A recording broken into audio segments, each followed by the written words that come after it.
Your brain is not designed to help you grow. It's designed to keep you safe.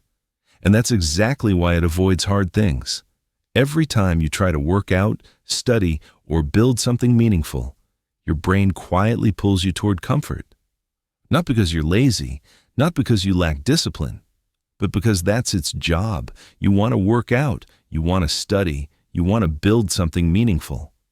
So why does your brain suddenly crave scrolling, snacks, or sleep the moment things get hard? This isn't laziness. It's not lack of motivation. It's biology. Your brain evolved for one primary goal: survival. Thousands of years ago, doing hard things meant danger. Less food, more energy burned, higher risk of failure. So your brain learned a simple rule: avoid discomfort, preserve energy, stay safe. That rule still runs today. Even though hard things now mean learning a skill, building a business, or facing emotional discomfort. Your brain doesn't care about your dreams. It cares about keeping you comfortable. Inside, you are two systems competing for control. First, the primitive brain. It wants comfort, pleasure, predictability. This part loves shortcuts. It loves dopamine. It loves now. Then, there's the thinking brain, the part that plans long-term, the part that understands sacrifice, the part that can see beyond today. But here's the problem. The primitive brain reacts faster. So when a task feels difficult, uncertain, or effort-heavy, it hijacks the system and says, "Stop. This is risky. Do something easier." And suddenly, you're on your phone. Hard tasks trigger 3 alarms in your brain. Uncertainty. What if this fails? Effort. This will drain energy. Delayed reward.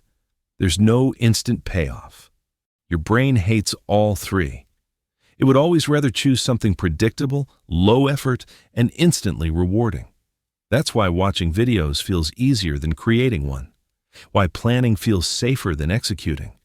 Why starting feels heavier than continuing. To your brain, starting isn't neutral. It feels like risk. Most people think discipline means forcing yourself. That's wrong. Discipline is reducing friction between you and starting. Because willpower is limited, but systems are not. Your brain resists anything that threatens comfort because the entry cost feels too high. So instead of asking, "How do I become more motivated?" ask this: "How do I make this feel less threatening to my brain?"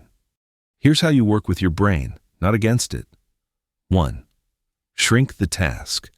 Your brain doesn't fear work. It fears overwhelm.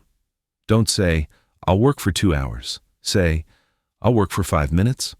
Once you start, momentum takes over. 2. Remove choice. Decision-making burns energy. If you decide in advance when and where you'll work, your brain has less room to resist.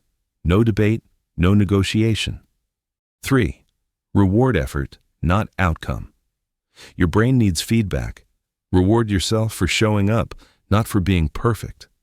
This retrains your brain to associate effort with safety. Every level of growth requires you to do things your brain doesn't like. That discomfort you feel is not a warning sign. It's a signal that you're doing something unfamiliar, something meaningful, something that rewires you. Your brain avoids hard things because hard things change you. And change feels unsafe until it becomes normal. You don't need more motivation. You need understanding. Once you realize your brain isn't broken, it's just protective, you stop fighting yourself and start training yourself. If you want to train your brain instead of constantly battling it, subscribe for more videos like this. And remember, hard isn't the enemy, but avoiding hard is.